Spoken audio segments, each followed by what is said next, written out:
It's crazy how UFO appearances never happen in front of like a professional cameraman or somebody that has a decent camera on their phone. It just so happens that every UFO appearance happens in front of somebody with like a flip phone camera, or sometimes you get somebody that can't stand still or zooms in way too deep and it just looks like pixelated dust in the sky. I'm not saying it should happen all the time, but if you're a UFO out there and you want to make an appearance, at least do it in front of somebody with a half decent camera. That's all I ask for, okay? And yes, I did just pretend like I was talking to a UFO there, which makes absolutely no sense considering UFOs probably don't call themselves UFOs. Anyways, what am I talking about? I'm here to talk about action figures. I don't know how I always get lost in these like super random intros, but let's get straight into it. Today I wanted to talk about the newest Marvel Legends Spider-Man live stream from Hasbro, and I already kind of give you guys my overall thoughts.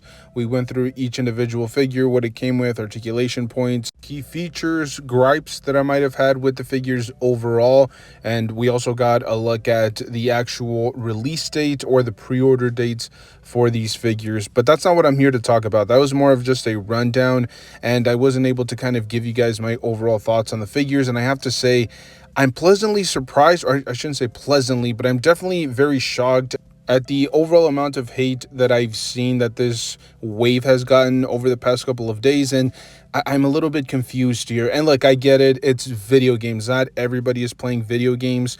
Not everybody that collects action figures is into gaming. I don't think they're the same type of people. Although, I mean, a lot of gamers do collect action figures, but I'm not saying that everybody that games collects figures or vice versa. And so I think there was definitely a very heavy disconnect from a lot of fans out there, people that were looking for more comic book accurate Spider-Man action figures, and they didn't get it. Instead, we're just getting a bunch of alternate Spider-Man suits, and a lot of these are exclusive or had their first appearances in the actual video game. And so, like I said, there was just a ton of people that lost interest as soon as they realized that essentially the entire live stream was dedicated to bringing more video game Spider-Man action figures. Not to mention, this is a PlayStation exclusive. I know not a lot of people are talking about that, but yes, this is a PlayStation exclusive video game that is brought to us by Sony. And so there are a lot of people that don't own a PlayStation and don't actually have a PC either. So they only game on Xbox, or maybe they're big Nintendo fans and so they don't own either one of the consoles. So I think it's worth mentioning that kind of, like I said, blocked off a lot of consumers, a lot of their fan base from being genuinely invested in this particular wave. And so I completely understand it from that perspective. But just speaking from purely an action figure collector, there were definitely some very interesting action figures that were showcased. I've been promoting, for example, the Black Cat action figure, as well as the black suited Spider-Man, or the symbiote Spider-Man, which are both brand new sculpts from head to toe. And yes, I know a lot of people are pointing out the fact that these are technically, or the tech that they're using, it has technically been used before, but I think a lot of people tend to get lost in the different wording here. It is a brand new body mold. It doesn't mean that there's new technology being integrated there, but that just means that they have to go in there and actually retool the entire body mold. It's not like they're just porting on like butterfly joints or torsos or legs onto another Spider-Man and just calling it another figure. Like, this is a brand new figure. They have to sculpt it from head to toe. They have to re-engineer everything and put it together in the factory. And so I think a lot of people get lost. Sometimes they just assume because something is a brand new body mold, there's going to be something innovative or creative or something pushing forward. That's not always the case. Sometimes it just means that it's using the same tech that they've had before, whether that's pinless or butterfly joints or double ab articulation, but it's the fact that it's a brand new body. And that's definitely something that we don't come by a lot from Hasbro, and I'm not excusing them. They should do this more consistently, but this is something that's new. It's something innovative. It's creative. I've said it before, as weird as that Black Cat looked in the live stream, same thing with that giant Venom that's supposed to be like over 10 inches. Both of those looked really weird in certain poses. Like, I didn't love how they looked from certain angles, but at least you have to commend what it is that they're doing. They're giving you butterfly joints, the double ab crunch. I believe that Venom had like toe articulation, the removable drool, it had an extra head sculpt, and then, as I said, the Spider-Man is brand new body mold from head to toe, and then you are getting a new little like tendril accessory piece that you can port on, or that you can use as kind of like a thwipping effect. So as I said, even if you're not invested in the video game, even if you're not a big fan of the video game franchise, you can at least commend them for doing some good things. Now, granted, there was like a anti-venom Spider-Man that is using like a really old body mold. It doesn't even have butterfly joints. Not to mention the reveal at the end where the X Factor characters, that 2-pack, where both of them had really weird, outdated technology. I know X-23 is supposed to have the newest female body mold, and I'm using air quotations because yes, it is technically the newest female body mold that is kind of like the generic go-to version. However, I feel like that one should be updated. Or why couldn't they retool the Black Cat Marvel Legends action figure? Like maybe just remove some of the limbs but use the torso. I'm not sure what's going on there. I don't like that figure. I don't like the way that the female body articulates for the newer body mold.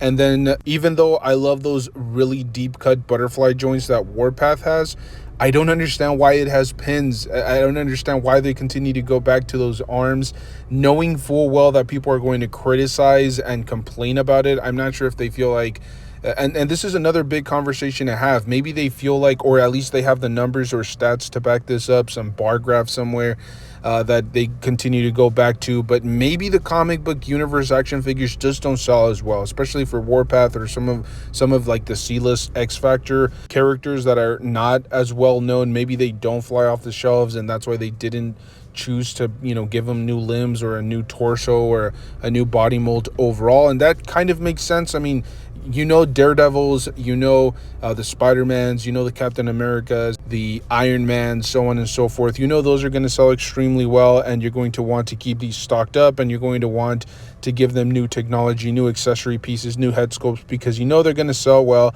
and you're not really going to have that big of an issue. However, if you are taking a look at some of the sales recently for some of the lesser known comic book characters, I definitely feel like they go on sale, they go on clearance, they have a lot of trouble moving them, and maybe that's why they're not willing to invest as much in the comic book based characters, especially, like I said, if they're kind of obscure or if not many people are familiar with them. Not to mention, this is a 2-pack. It's going to be a little bit more on the expensive side of things. Not everybody's going to pick this up, and so I kind of question their choice to give him pins. I'm really shocked, honestly, and like I said, I question their choice to do this, but at the same time, I'm kind of understand why, if that's where they're coming from. If they feel like if they're investing so much into these characters and they're just not flying off the shelves, they could potentially take a loss. And so I think they're being a little bit more cautious. So look, all in all, essentially what this video was is not really like a hardcore defense of this wave or this live stream, but I do feel to an extent like people are being a little bit too harsh on the wave as a whole. Yes, it's video game related. Not everybody's into the video game. Not everybody plays on a consistent basis. And so this might be completely out of your wheelhouse. And I completely get that some of these figures are reutilizing really old body molds, or they just don't look as appealing. But at the same time, there was some really big heavy hitters here. At least we have to give him credit for that. That Venom that is over 10.5 inches, depending on the price point. But that looks to be like the pinnacle of Marvel Legend technology. I mean, 10 inches with like massive amounts of articulation. I am super excited about that. Spider-Man 2099, even though I don't love necessarily the look, that's a brand new body mold from head to toe. They're at least putting forth effort there. Same thing with the black suited Spider-Man, Black Cat. I mean, I think those are characters to really get excited for. Personally, I'm not going to pre-order the entire wave. I'll probably just pick up, you know, or pre-order 1 or 2 of these, and then the rest I'll have to like actually see it in person and then make that choice when I'm at the store physically. But I have to say, I just feel like the line or the wave, or this particular wave I should say, is getting an unfair amount of criticism. There's a little bit of bad mixed in with a ton of good. There's a lot of stuff to get excited about. Not to mention, some of these figures or some of the newer accessory pieces or some of the newer body molds can potentially be reused for later releases. Like that Venom, for example, that has a ton of potential. I saw a lot of people in the previous video leaving comments about like potentially this being reused for Riot or some other comic book based Venom or something along those lines. that's very exciting to me, to the fact that they could potentially continue to reuse this body mold later down the line. And it makes perfect sense. Why would they only release it one time and not jump back to it?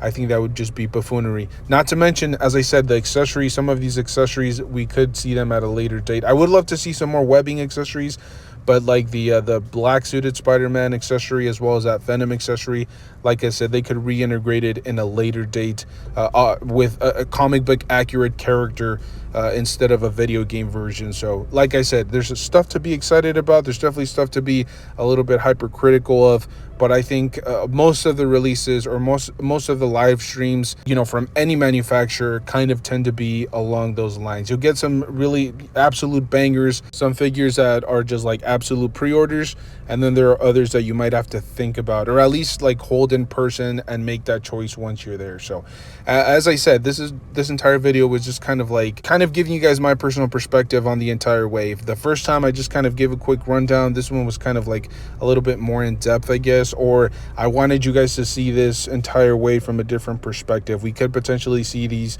body molds reused at a later date, but as I said, this is my personal humble opinion. I could be wrong. Let me know your thoughts down below in the comments section. Did you guys pre-order any of these? Do you plan on pre-ordering any of them? Very curious to see what the community has to say. As always, if you guys enjoy this type of rambling action figure content, make sure to stay tuned, because we do this pretty consistently. And if you guys want to see more stuff or more behind the scenes stuff, you guys can always join the membership. You guys will, you know, be able to get some exclusive content, like exclusive videos here or there, or just get to see some of the videos like a few hours earlier, or even up to a day earlier. So just another way of helping out the channel if you guys are interested. But just, you know, being around, hitting the like button, and just leaving comments, that always helps out as well. So I definitely appreciate it. Thank you guys for tuning in. As always, the most important part of all this, make sure to enjoy the hobby. Enjoy your figures, pose them, play around with them, enjoy them. I'll see you guys in the next one. Thank you.